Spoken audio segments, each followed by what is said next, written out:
We are at 7 o'clock, so I'll call this meeting to order. Did we get the chance to start the recording? Yep. Perfect. So this meeting is being recorded for public consumption, will be posted when available. Do we have a quorum today? Perfect. So we have quorum of everybody present.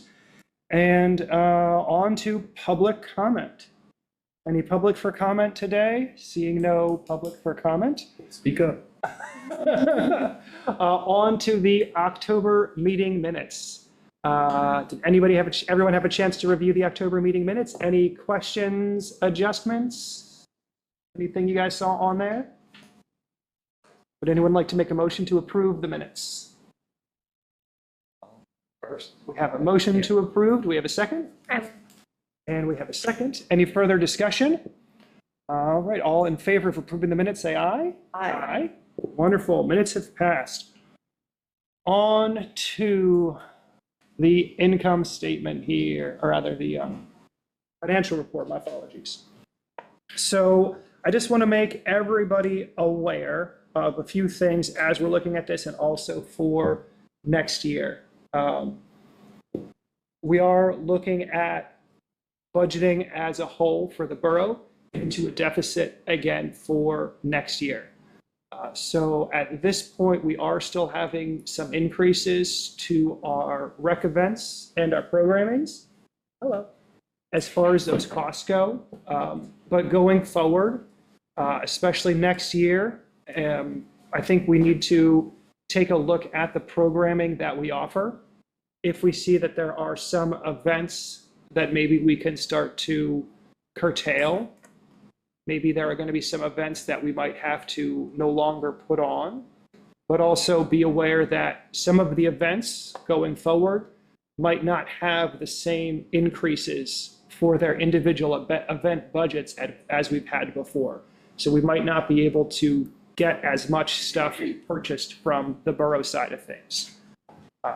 So again, I just want to make everybody aware that we are, I think the overall borough budget, we were still budgeted at a deficit of just under $1 million. So again, everything to be aware of at the moment as we look at these reports. Anything else to add at this point, Randy? Not really. Any questions? So, we have our budget for next year? Well, it's been approved for advertisement. Council won't formally adopt it until their December meeting. Okay. But assuming that they do adopt it, then we'll know what we have to work with. Yes. Okay. Which, I mean, to add to what Rick said, there wasn't anything cut per se. It's not like they're saying you have less for, let's say, the Easter egg hunt this year than you did last year. But at the same time, the general request was, let's not increase the amount of funding we're putting towards it. And I think also on the horizon, again, I think we need to do better at either finding programs. So this is, I think, the double-edged sword of everybody's work in this room. We have a lot of people who have spent a lot of time bringing our big events back to being big events. And I think that's really a testament to what you guys bring to the table as a committee. And I don't want to discount any of that. But I think we also need to be realistic that, we have to find ways to have the rec budget be a little bit, we're most likely going to have to make it smaller one way or another. So either we can start to try to figure out ways that we can either increase the top side of that with revenues, or we're going to have to, unfortunately, find a way to reduce the bottom half of that, which is expenses. And it's not really an easy thing for me to come to this meeting to say, but I think that's going to be the reality of it in the very near future.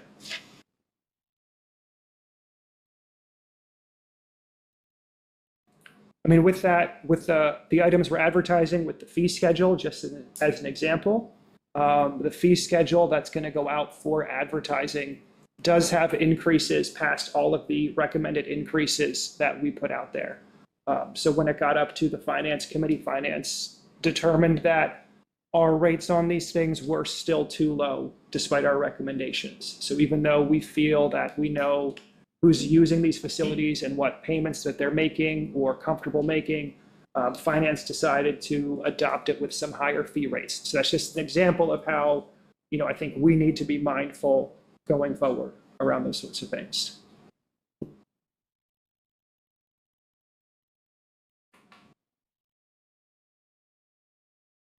Does anybody have any other comments around the financial report? The financial report as opposed to that we're not talking about. My apologies. I was jumping all over the place. I did reference the fee schedule and Michelle brought it up, but we were looking at the financial report. Financial, okay. Thank you for that. Repurpose there. We need a meeting coach. Would anyone like to make a motion to approve the financial report? I'll make it. Would anyone like to second the financial report? I'll second. Any further discussion? All those in favor of approving the financial report, say aye. Aye. Aye. Any opposed? Financial report's passed. All right, on to the fun stuff. I'll stop being a Debbie Downer here. Subcommittee reports. How was Spooky Hollow? Hollow was fantastic. We were thank you to everybody. Like everybody in this room participated in a big way. Part of my voice, I teach swim classes at Body Zone, and so I'm like shouting for like 2 hours.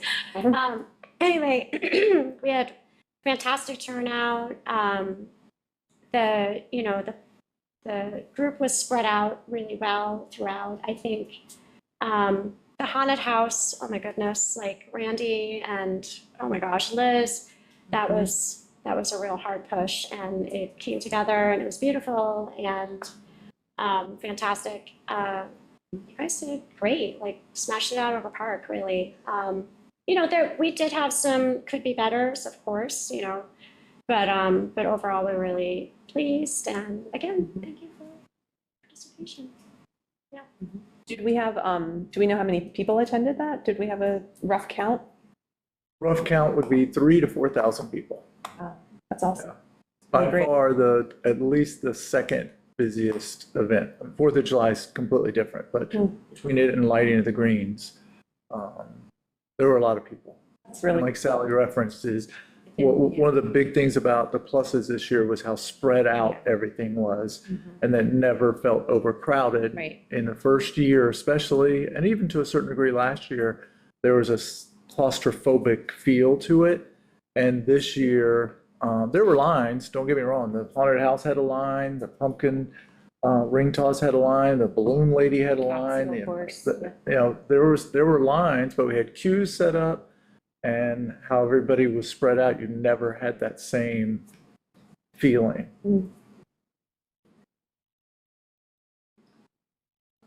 Wonderful. Any other questions for Spooky Hollow?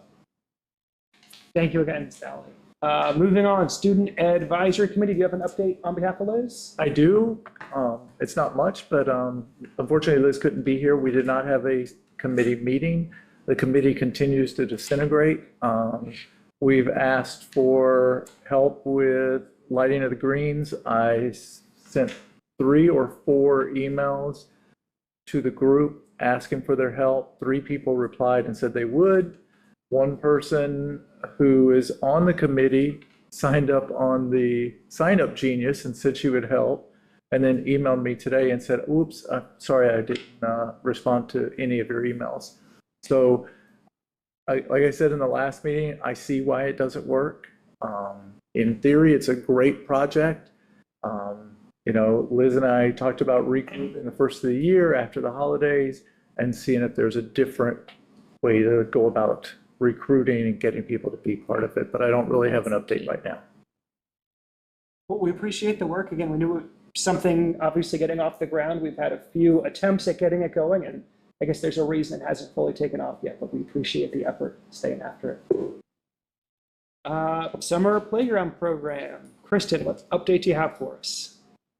We appointed our subcommittee, so we have 3 new members on there. We had our first meeting last week. We focused on the parent handbook and the registration waivers and disclaimers. We talked about the projected, the anticipated pricing increase, that there is a pretty strong feeling from everyone on the committee that this increase is going to start to impact enrollment.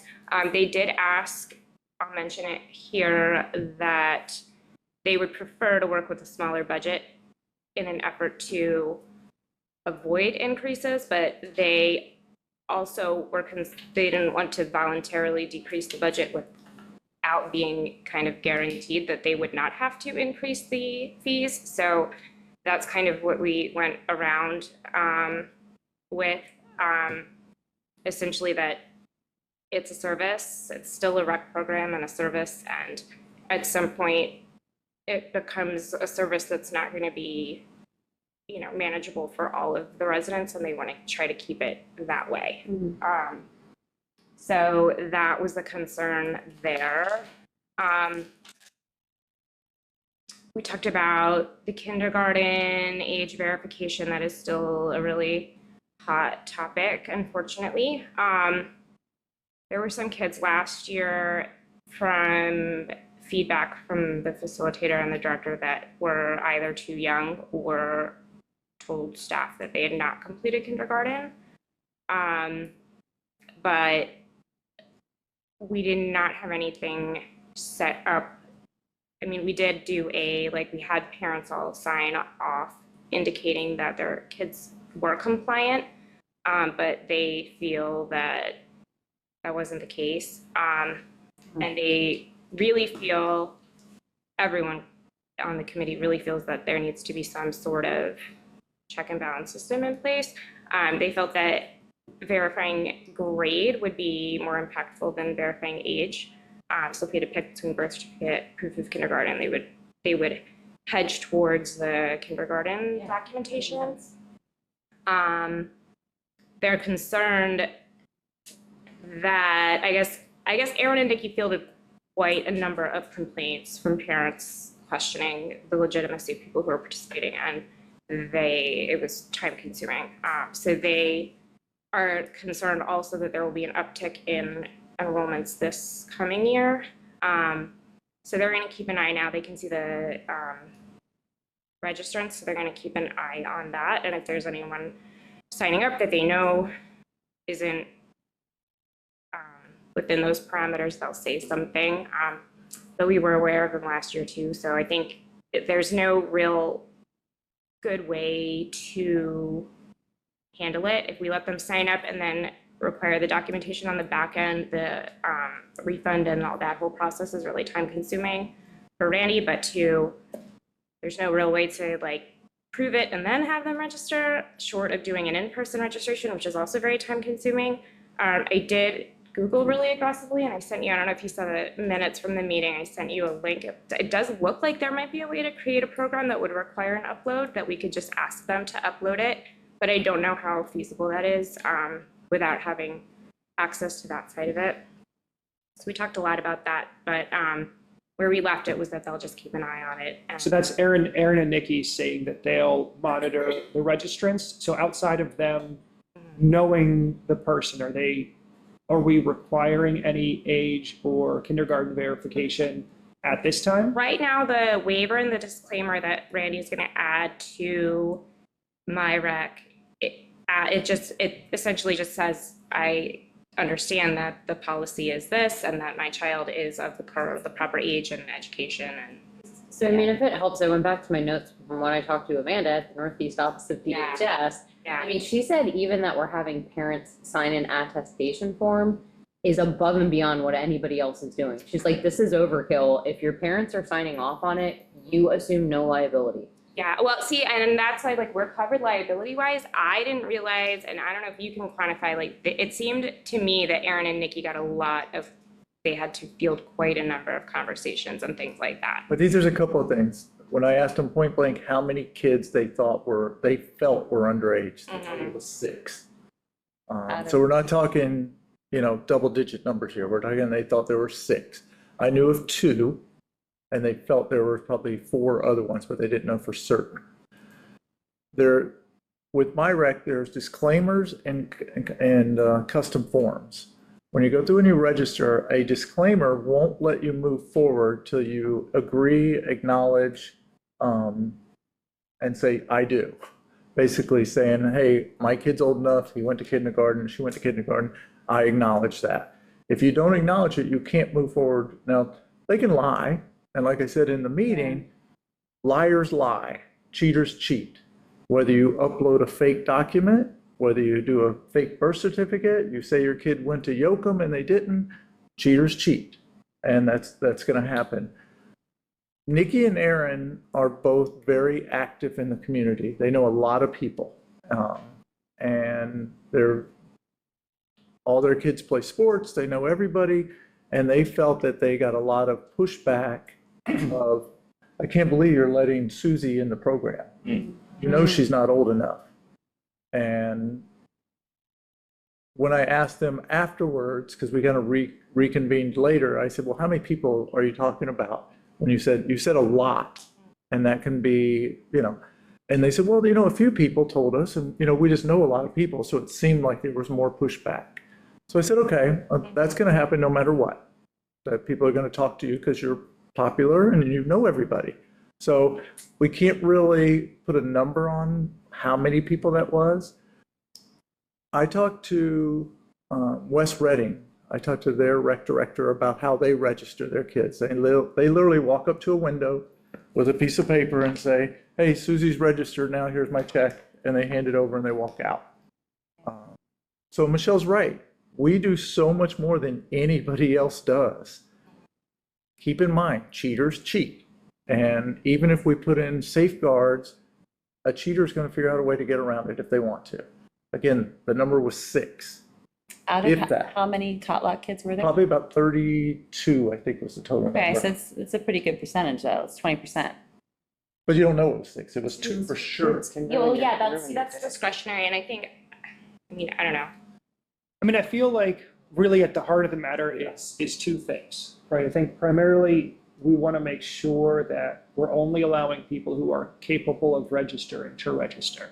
And I feel like, the feedback, and let me know if I didn't hear it right, if we would have to pick between age and grade, we would lean towards grade. That's what you said a minute ago, right? Mm-hmm. Yeah. So I think maybe can we just lean into that instead? Unfortunately, because we're running into this issue with age, we just lean it on the grade, and then it sounds like you could make I apologize, I'm not sure if it's the disclosure or custom form, they can upload something and we can. I don't know about the upload. Yeah, I just sent you the tutorial. It looks that way, but So maybe I don't misunderstood. have So, access to. But again, let me just throw a time thing out there. Is it worth me building a custom upload when people can cheat?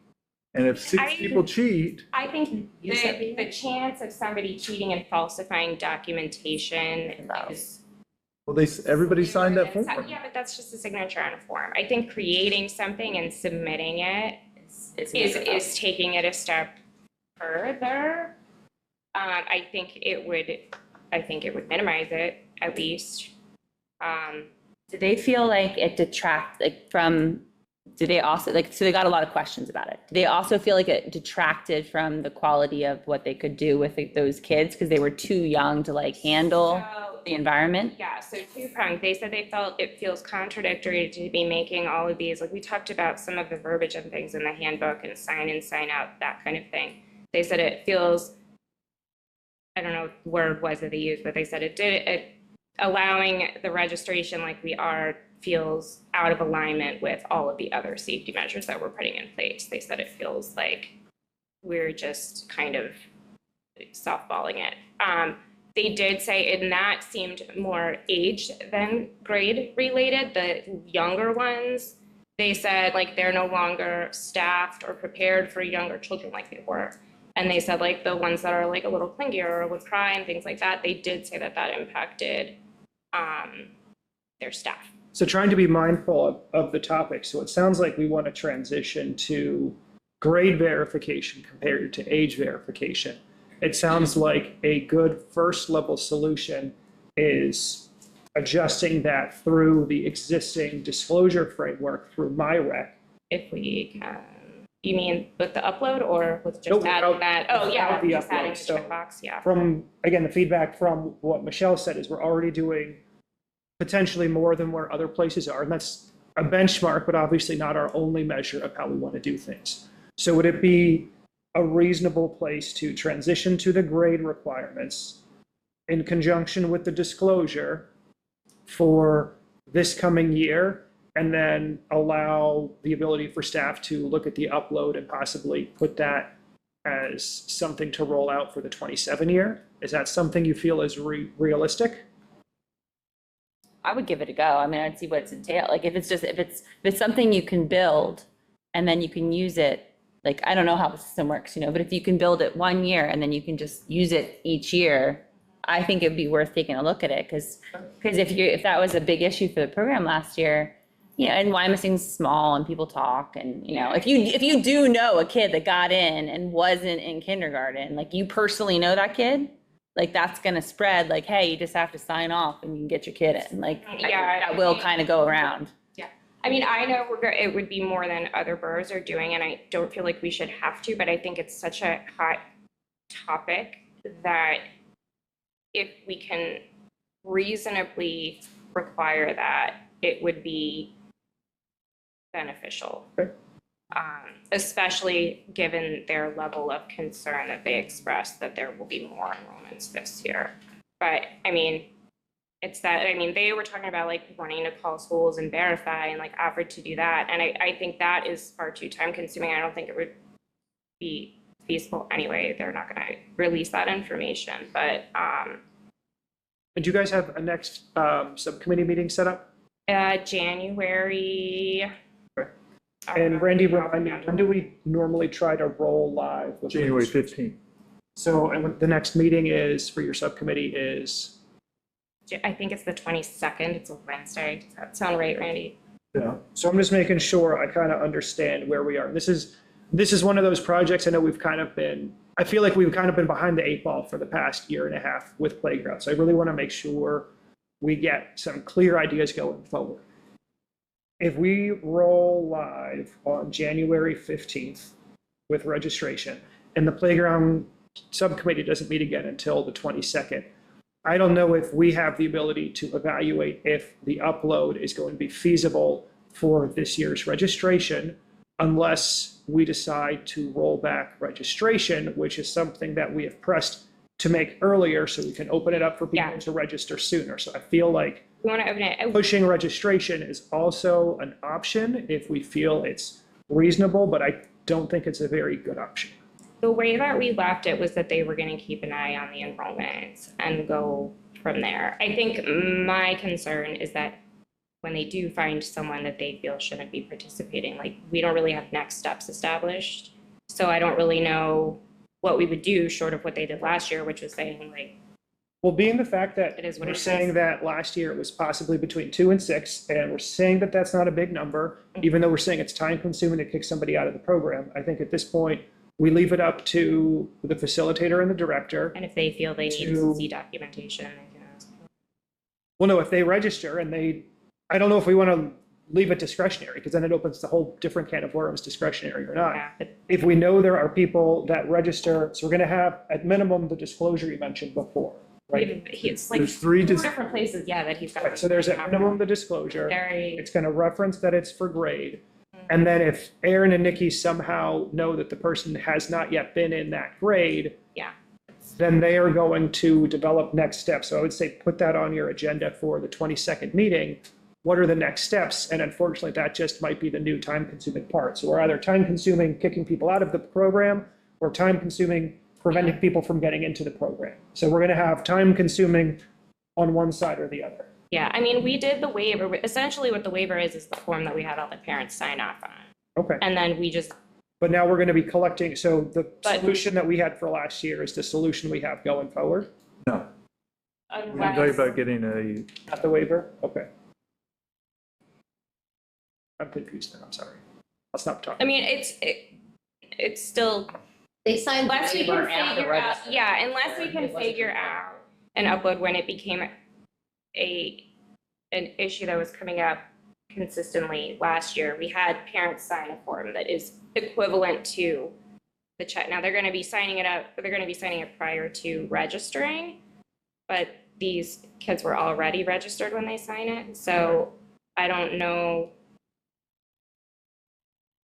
To me, I don't see it addressing the problem, but I don't know how uploading the it's not like we're gonna publicize the documentation so everyone can see where all these kids are going to kindergarten. I don't think it's gonna stop the talk, so I don't know, what, I don't think we're ever- what the I don't think we're ever going to appropriate next stop. steps are. I don't think we're ever going to stop the talk, but just to make sure that I'm clear on what the next steps are, we're taking an equivalency of what we did this current year, and we're building that into the registration Yes, that's already done. process. Yeah, Randy's done that already. And we're aware that our employees, between the facilitator and the director, are going to be monitoring registrations. And they're going to flag anybody before we get to the start of the program that they feel don't meet that grade level. And then at that point in And I time, think that's they will- where we're at an impasse, yes, because, what's the impasse then? So, Well, so if they know their people aren't there, yeah. and we don't want those people in the program, and we've said it's a time-consuming process to kick people out, I don't know why we're not kicking people out if we know they can't have registered to begin with. But how, what can we? You can't know every single kid in the borough. I mean, like, I'm going to play devil's advocate. They can be popular, but they're not going to know every single We kid. knew going into the program last year that there were kids that were signed up that we didn't think fit the criteria. So that's what Is I'm there a saying. So challenge to it's, proving we it? identified it last year, and if we identify it this year, I think that's like, I can't say, well, I don't think your kid went to kindergarten, so you Yeah, kick but you out. Like, there has to be some, Yeah, Didn't I we, think didn't we document talk it so about much that easier. Pennsylvania doesn't require they kindergarten? don't require kindergarten. So It's by this- focusing on age, kind of, Yeah, but they want to or focusing on, they want to focus on grade because that kind of by default, like even Claire being a September baby, she could still get into some kindergarten programs, but if you're 4, you can't at all. So I think by default, they think the grade verification will eliminate the age issue. but if you're 5 and your parents decide, I don't want Susie to go to kindergarten and she's You going don't to have to send first them to grade. kindergarten. Then she would need The first whole grade to issue complete. with this law to be, Not According according to to- the law. yeah. it is. You have to complete kindergarten or first grade. Like if you, First grade. if I First choose to grade. keep Aiden at home for kindergarten and just homeschool, then when he completes first grade, he would become eligible for That's not school what the age. DHS says. Yeah, they- That's not my Compulsory understanding. starts in 3rd grade, I think. What's that? Isn't compulsory at a 3rd grade? That's like the Amish don't have to send their kids or something. It was first grade is compulsory. Yeah. Well, I mean, Doesn't so sound right to me. I don't know. So it sounds that's where like- we're at. That's where we're at. I think the hope and the assumption is that the further away that we get from this group of kids that were directly impacted by the age change, the less the less of a focus it will become, and eventually it will just, be a non-issue. But just, I think it's just really top of mind and they're concerned. so to make sure I'm understanding one more time, and I don't want to beat it to death. and No, I know. I think we are watching. We are watching it from our staff, and then if our staff identifies someone who they deem would not qualify for the program, there will be next steps, but we don't yet know what those next steps are. Is that correct? Correct. Okay, so then your January 22nd meeting, we would expect next steps to generate Identify whatever the next. out of that meeting, so then potentially our next rec board after that, the playground subcommittee could report back on those next steps. Perfect. Any other big topics out of playground? So, Any other questions that I haven't completely run over with a car multiple times? Thank you for your patience, guys. I appreciate it. Again, this is one of those, we fielded a lot of questions with it. I think it's a hot button topic. This is one that we identified needed some more formal information around it. So this is the only subcommittee at the moment. We have a more formal definition for roles and responsibilities, just to make sure we clearly lay it out, because, we're dealing with kids and everything else. It's important to make sure we have a little better, I think, chain of command when it comes to those sorts of things. So I appreciate all of the extra work that you've put into it and the other people on the committee and express them gratitude so far. Yeah, they were great. I guess that's, to me then, over for lighting of the greens. So I think we had just one meeting on this overall. The last update, I think Randy provided, we had 7 vendors in total for the marketplace. Is that unchanged? Full amount's closed. Perfect. And can we extend further though? If we We go, could if we wanted to, but we got up to 10? like somebody contacted me today, a current vendor's daughter wanted to sell these glitter kits, and I didn't let them in. We were hoping to get at least 10 again this year, and if you remember from last year, we started extending kind of up the path along the pond, so we do have potentially more spaces and can fill out that way. I think Sally was also instrumental in getting the select high school chorus to show up as well. So I am extremely happy to have them back. It's something I did through my years of high school with the Chorale and Camerata. So I'm excited that they're going to be joining us again this year. Special place in my heart. We do have a Sign Up Genius out that Sally's in charge of. It's almost full. Almost, look at that. Yeah. It's like a Christmas miracle. Yeah, I mean, after Spooky Hollow, I reached out to one of the teachers who seems especially interested in collaborating with us, and was lamenting a little bit that we had less turnout. And I don't know, Julie? she Was it did some Julie? magic. I don't know, but it was just like boom, boom, boom, boom, boom. And I get a little dopamine hit every time I see that come up on my email. You Yeah. just keep hitting refresh. every Yeah, 5 I know. minutes. Yeah, it's great. So, yeah, I mean, it's almost full. It's very exciting. Wonderful. I think the Girl Scouts this year did drop from the s'mores, but they are doing the rest of the items they did before. So we're still going to have the Scouts handling the fire pit, and they're going to be taking care of the cider. The Boy Scouts. The Boy Scouts, my apologies. Yeah, Boy Scouts are going to do the fire pit and the cider. And they're also going to do the luminaries. That is what they have said. I mean, they were willing to take on quite a bit. I am a little bit unsure if they'll be able to follow through, but we do have people like for setup, and we have floating help, and we have, like, I think there'll be like enough help that I can kind of move a few people over. So what I'm hearing is if anybody on the rec board wants to be useful, it sounds like in the setup phase, we might need some help with luminaries at the moment. And I will also always make the push for cleanup help if anybody else wants to help me stack tables and move chairs. It's my favorite thing to do, but if anybody else wants to help, they can as well. What am I missing? I think that was. Kristen said she's going to do a crock pot full of chilies. Oh, crock pot full of chili. Oh, yes. Anyone else who wants to do chili for the rec board chili cook-off? Oh, all right. Look out. We might have to. We might have to. We have 3 now. It's just the crock pot, Why do right? you do a veggie chili, Defending which champion. always comes at last? Yeah. The veggie chili defending champion for the veggie chili. Yeah, I mean, That's one way to put it. But I think that Mike should challenge Kristen. 'Cause, yeah. And then is that covered with the volunteers? Do we need anyone else to cover It's- to sell that, or is that with it's your sign-up, full. Judy?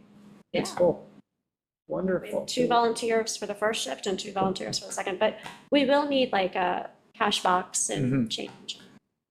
I've been We're gonna do, like, attempting to make more Christmas decorations that may or may not come to fruition. So I've been Okay. trying to bend PVC pipe into candy canes. And Oh. we'll see if it works.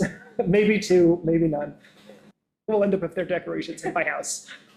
Real quick, we're thinking like $5 for a chili, right? That's what we did last Yeah. year.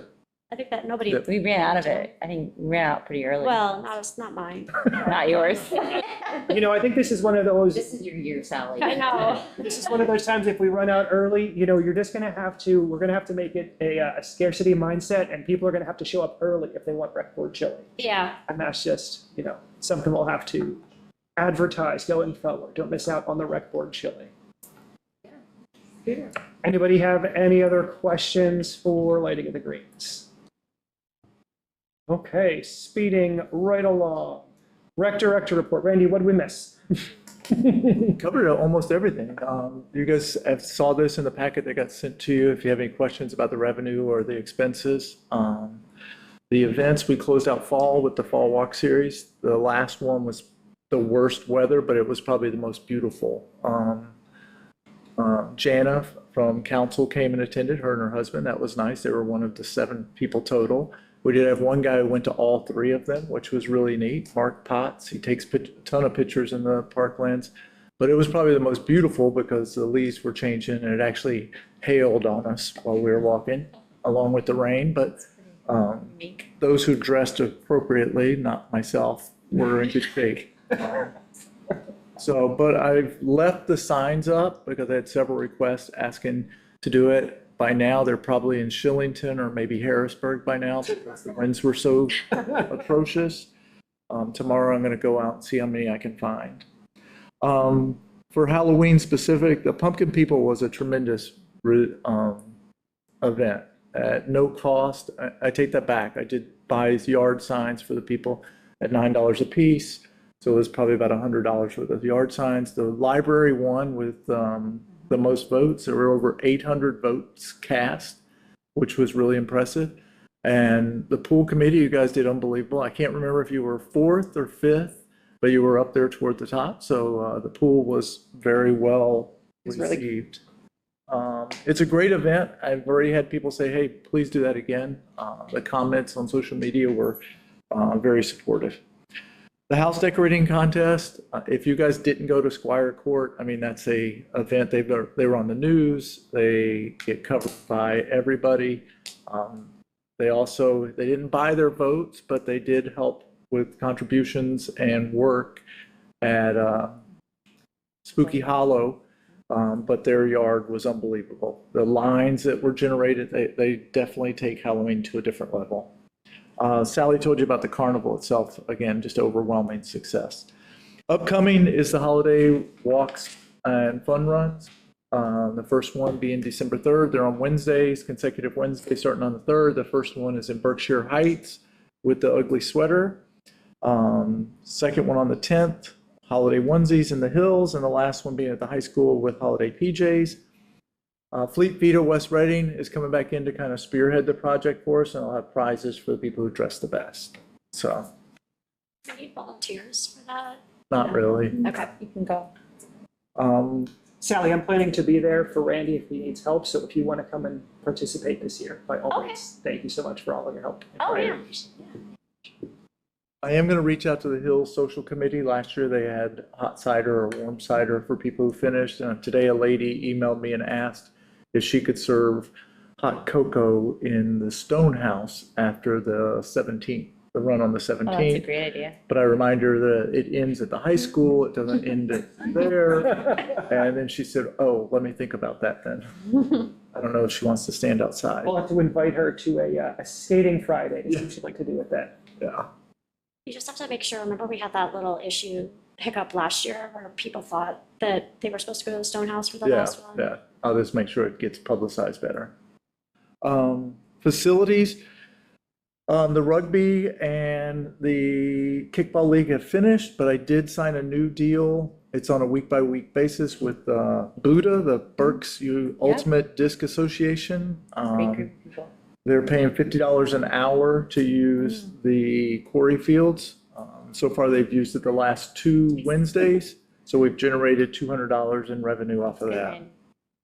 The Berkshire Heights Playground, if you guys drove by today, they were blowing mulch in, and they had a big fun committee meeting talking about the ADA access and the parking area.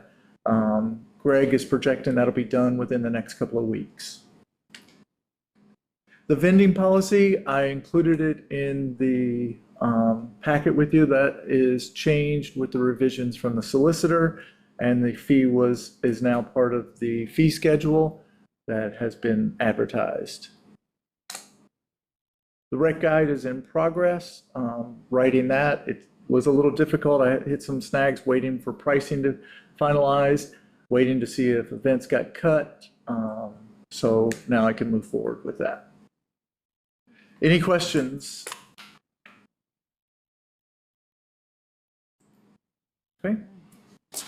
Wonderful, thank you so much. I'm excited that we finally got the vendor policy to the finish line. I know that's been a long time. I feel like we've been working on that for 2 years. Yeah. So I'm glad that we finally got it there. Any other questions for Randy under the director's report? All right, moving on, old business, the fee schedule. I kind of touched on this earlier, but again, just to draw your attention to it, I think the main ones were the pool fees and the playground fees. At this point, the finance committee, when they got our recommendations, decided against accepting the recommendations and decided to escalate those fees. Rick, everything went up except the rentals. Thank you. So everything. Play, tennis lessons, swim lessons, everything, the price increased. Thank you for the correction. We have the updated pricing at the out of Finance Administration Committee. And this is the final version.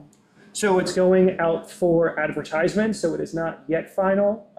It still could be, Edited. I mean, not really edited. I mean, for us to not accept it, it would have to go through the whole process again for advertisement. Is that? Please no. I'm not talking about, I'm not I'm talking about the twilight fee. We had decided as a rec board that it's like the last 3 hours. So when the pool hours shift to closing at 7, it's 4 o'clock.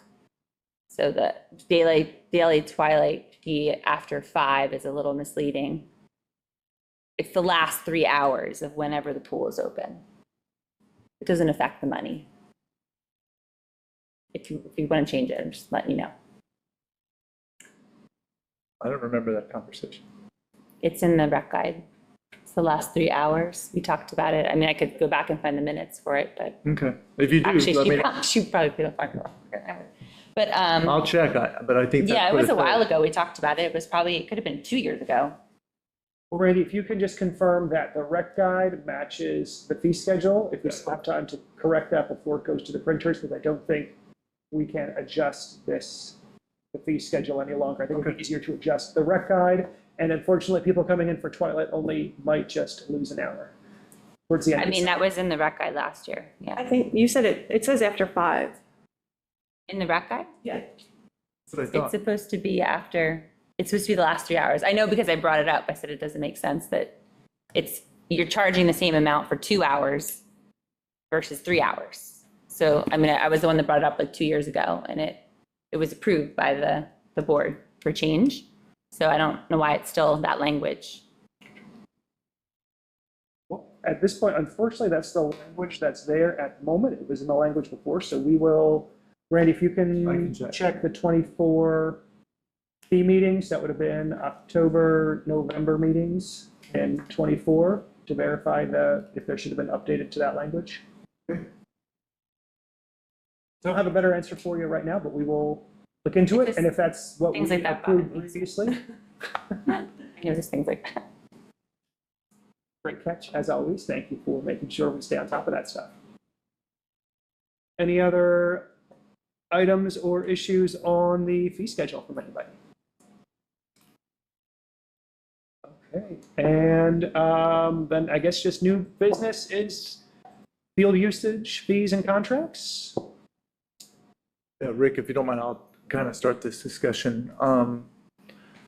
The baseball league and the soccer league both use our fields. Today, Greg and I spent some time looking at the quarry fields. We spend or budgeted about $18,000 in expenses to maintain light and general upkeep of the quarry fields.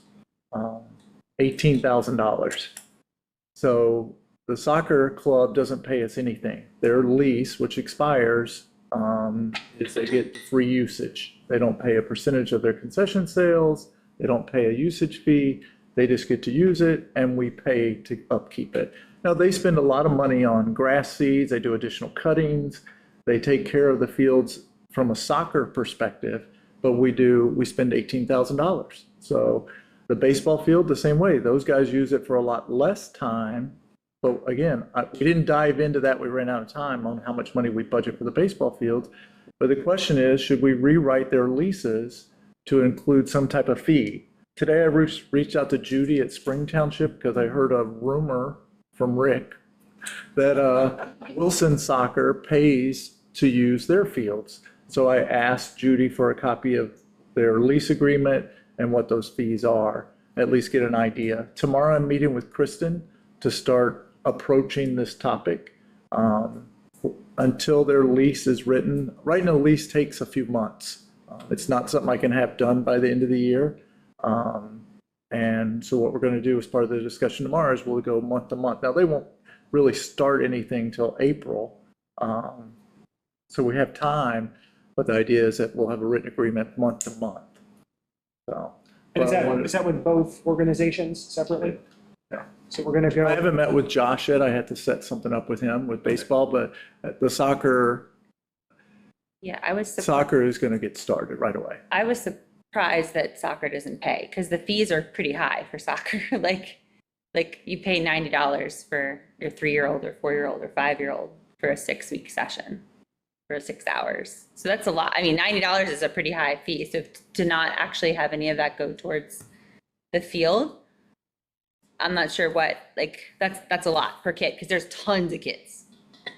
So I think it makes sense to So I think charge it's, for field usage and maintenance. and I think it's definitely in the vein of what we're looking at. Are we spending money and are we generating, again, to our earlier conversation, making the top lines go up and the bottom lines go down. So this is a way that we can talk to those community groups and find out if there's still a way to, again, bring in that compensation aspect, just like we are with some of these other people who are starting to utilize these fields at an hourly rate, potentially. So again, I don't think we need to go minutia and try to, break relations with these long-standing pillars in the community, but I think it's a valuable conversation to continue to have. I was surprised at the fee that we're paying. Like, I mean, I guess it's going, like you said, I know some of it went to the irrigation system, and, they did some things like the soccer club. Things Yeah, don't get me wrong, they spend a lot of money. on the field, like all the grass seed and stuff like that. So is everybody in the same agreement that, yes, we should be looking at charging? Pursuing, yeah, and Does the school use it too? They did this year, and they made a contribution to the soccer organization. They gave them $100 for every home game. Okay. That was one-time scenario this season because of construction at their fields. they gave the donation to the soccer club, not to us. Yeah. Which after the fact, Only for according to home the contract, if they bring any revenue in, they're supposed to split it with us 50-50. Thinking like soccer club, parking lots and things like that. If they rent out their field and they let somebody else use it, they have an over 40 league that pays to play there. That's not part of Wyomissing area soccer. Over 40 team uses that as their home field, and they pay the soccer club to use that field. So according to their contract, they should have been paying us half of what they charged them, and they didn't. Yeah. I think That's probably like turnover. People don't know, they'll just inherit. So I think also to that point, though, those are the things that we want to try to step away from, right? We don't want to be caught with somebody's turnover saying, oh, we didn't realize, we didn't know that. I mean, maybe it's worthwhile that, maybe we get on the list of inviting them in to our meeting, just to talk with them, maybe once a year, invite the heads of the different groups in between baseball. I mean, obviously we had baseball in early this year when they were asking for something, but I think maybe it's worthwhile we try to start to develop that relationship with them and invite them in for maybe like a state of the sport update of what they're looking at would be, I think, useful for us to have going forward. well, the nice thing is, like Josh at the baseball, in my conversation with him, telling him when I went back to him to update him on our signage, his signage request, I told him that, hey, Berkshire Heights is our priority from a capital improvement. Now, it didn't get approved, but we wanted to focus on Berkshire Heights, the playground, and that's where our capital money was going to go to. And so I kept Josh in the loop as we continued to draft 5 of the budget, and eventually it got eliminated completely. And he said, Randy, we're open to spending some of our money on these capital projects too. That if you feel it's a safety issue that we need to address, we want our players to be safe. So at least he's open to spending money where Greg at Public Works thinks it needs to be spent. So I think they're open to it. I think it'll be an eye opener when I bring up the pay to play fee, because they haven't had to do it in the past. But if I can get Judy to share her information with me, I found another one online. So we'll see. like they bought the nets, right? And then we hung them up, like the batting nets at Berkshire Heights. So I think, yeah, as long as you can be collaborative and they're invested, but I definitely agree with comparing and seeing where we're at as far as with other. Well, Rick touched on it when he first talked about the budget part. You know, there's two ways to balance your budget. It's increase your revenues or cut your expenses. Last thing I want to do is cut our expenses. We set a precedent. We've got the best rec program around. Last thing I want us to do is start cutting stuff. So the idea is to look to how do we increase revenue. And Rick and I met before this, and I apologize we got here late, but we talked about a couple of the ideas that we have. Now, we're not going to be able to institute and do them tomorrow, but the idea is, you know, 2027 budget process will be a lot, hopefully smoother than this one was. Thank you for the effort so far. I think it's a great topic. And is this something that you feel like you need support from the board otherwise? Someone else to look at these leases we go through? Is this something you bring the leases to us before you execute? Having not gone through this lease process before, what's that going to look like on the back I end? think I have to let the solicitor see it first. I would request the solicitor. No, Yeah. perfect. So this So is I'll write something it. you would negotiate with the clubs. That agreed lease would go to our solicitor, potentially their solicitor, and that would come to us first for ratification. I don't think their solicitor or their legal would see it first. Like what I asked Christian for is tomorrow, come with his thoughts on what's missing from the contract, what would he like to see? No promises, but what would he like to see different with the lease? The lease is 5 years old, so things have changed. And that one was probably just an auto renew of the one from Yeah. 5 years before that. So you're going to work on the lease, go to the solicitor for review, and then would we be the first? Presented to the rec board. And then we would make a recommendation to send that lease to finance and admin at that point in time? Or how does that get I would send it straight to council. It's no different Straight to than the council? Hewitt House lease that goes straight from infrastructure to council. Just so we're clear, as I don't think I've handled a lease out of this committee before, so everybody can know what to expect. So we'll have the lease from Randy through the solicitor, the rec board, and we'll recommend to council. And we expect that to be on at least a 3-month lag, so we'd be looking potentially March would be when we want to send it up to council, If not before. if not before. But if our meeting in March wouldn't hit until April, and soccer would want to start in April, so we would need I would to. just keep that one, current one going month to month. Yeah. Okay, And then put language That's in the the idea, new one yeah. that says that I'm getting too cancel far. supersedes any part of Yeah. this. Thank you. Close my notes on that one. As always, you've already thought of my questions and answered them before I had them. And that's the end of new business, so we're at the end of the meeting. Anyone like to make a motion to adjourn? Motion to adjourn, we are adjourned. Thank you, everybody.